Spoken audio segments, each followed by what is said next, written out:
Queridos irmãos e queridas irmãs, o nosso calendário nos convida a vivermos um momento importante de celebração, que é o nascimento do nosso Mestre, Jesus. Independente da fé que professo. Aonde vou, há um clima diferente.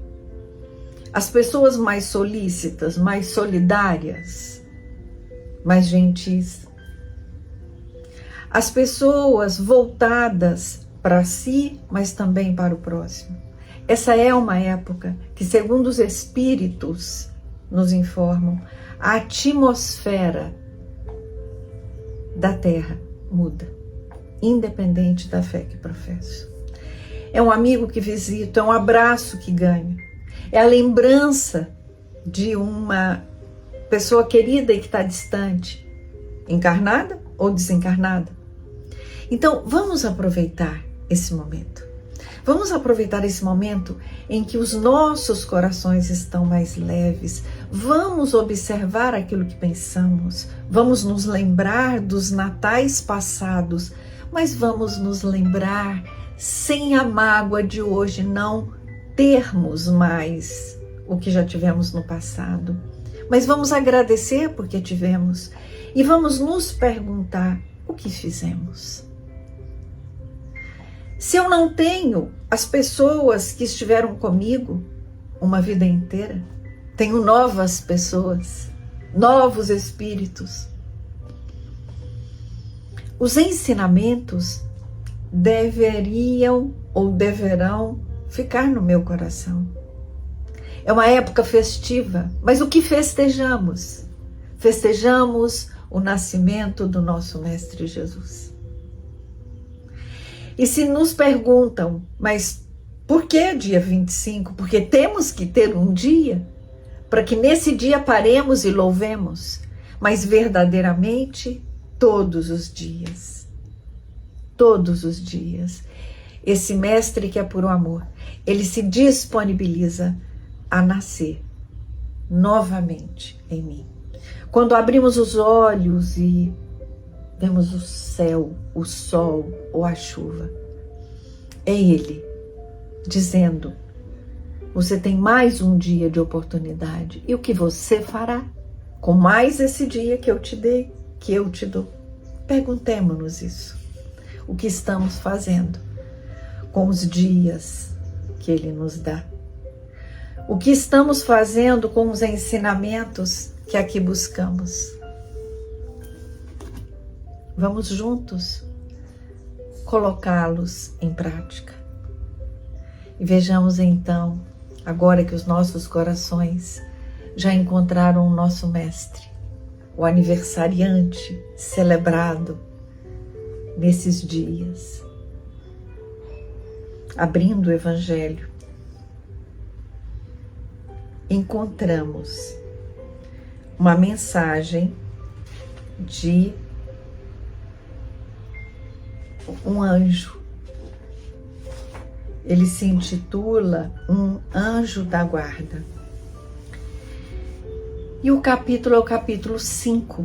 E o título do capítulo é Bem-aventurados os aflitos. E aí poderíamos pensar, mas num dia em que basicamente queremos celebrar, falar de coisas alegres, por que o capítulo 5 que me traz e me faz pensar nas minhas dores e nas minhas aflições? Porque mesmo eu celebrando, e devo celebrar com alegria, a presença de Jesus na minha vida, as dores fazem parte. As dores, as dificuldades, os desafios fazem parte do caminho. E o item 26 fala de provas voluntárias. O verdadeiro cilício. E no item 27, diz assim: dever-se-á por termo às provas do próximo. Quer dizer, tem alguém sofrendo e eu posso então ir lá e interromper esse sofrimento? Olha que coisa interessante, meus irmãos, num dia em que nós aqui nos juntamos, né? Quase chegando o dia 25, nos juntamos para celebrar com alegria o nascimento do nosso Mestre Jesus. O Evangelho me faz pensar e lembrar daqueles que estão com seus corações doridos e sofridos. Então, vamos nos ater ao item 27, quando Kardec pergunta: deve-se pôr termo às provas do próximo quando possível, ou se deve, para respeitar os desígnios de Deus, deixar que sigam seu curso? Olha o que diz um espírito protetor. Pensam alguns que, uma vez que se está na terra para expiar, é preciso que as provas sigam seu curso. Há outros que chegam a ponto de acreditar que não só não devem fazer coisa alguma para as atenuar, mas ao contrário, que devem contribuir para que elas sejam mais proveitosas, tornando-as mais vivas. Grande erro. Sim. Vossas provas devem seguir o curso que Deus lhe traçou. Mas conheceis esse curso? Sabeis até onde elas devem ir? E se vosso Pai misericordioso não terá dito ao sofrimento de tal ou tal dos vossos irmãos, não irás mais longe? Sabeis se a providência não vos escolheu como instrumento de suplício para agravar os sofrimentos do culpado, mas como um bálsamo de consolação que deve cicatrizar as chagas que a sua justiça abrirá? Não digais, pois, quando virdes atingido um dos vossos irmãos, é a justiça de Deus, e importa que siga seu curso. Dizei ao contrário. Vejamos que meios o Pai misericordioso me pôs ao alcance para suavizar o sofrimento dos meus irmãos.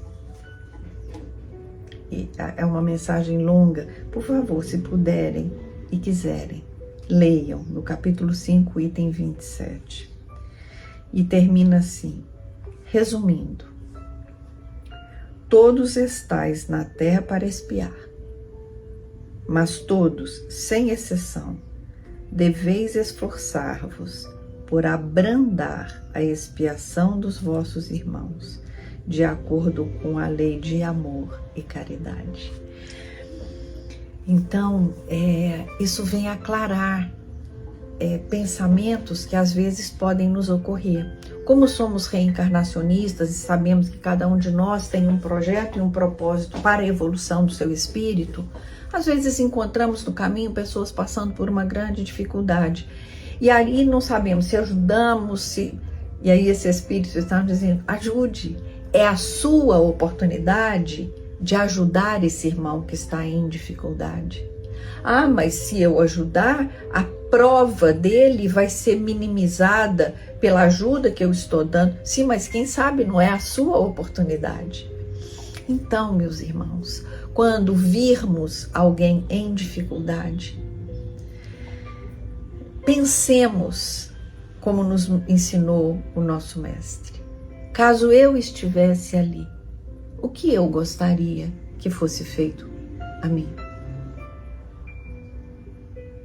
O que eu gostaria que fosse feito a mim é o que eu devo fazer. Ah, mas eu não estou ajudando, quem tem que cuidar disso é o governo, isso não é uma responsabilidade minha. Não é disso que estamos falando.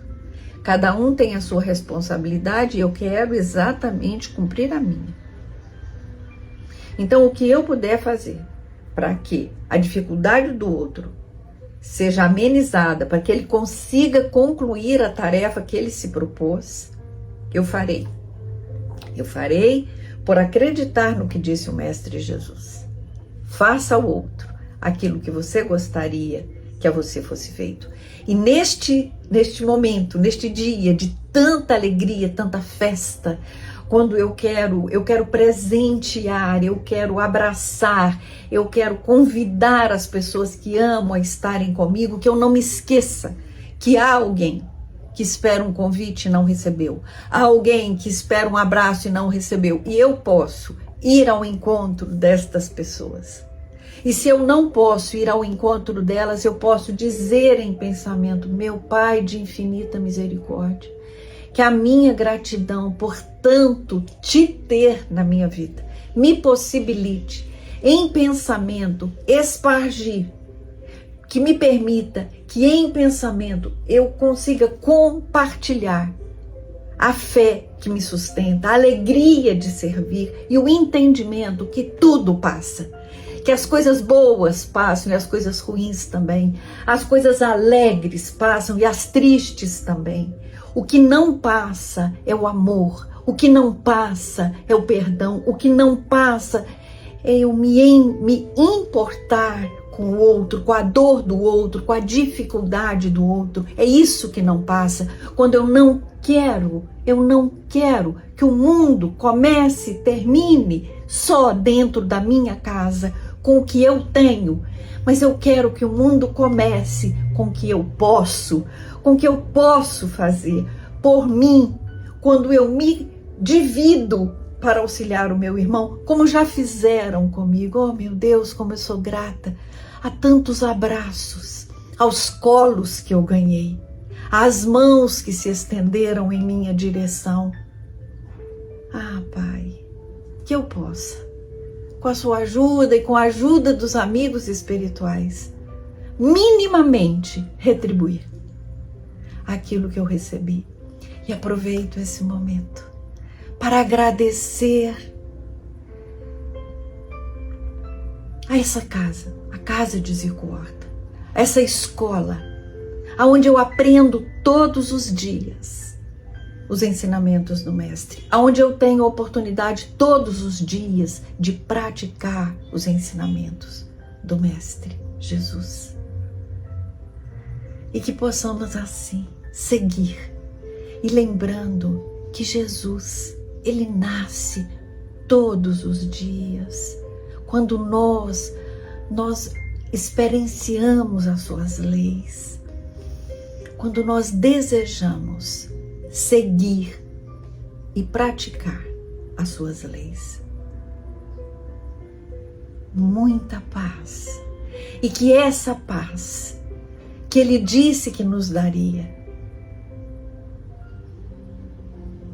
essa paz que só ele pode nos dar, nós entendamos que precisamos buscá-la e cabe a nós mantê-la em nós.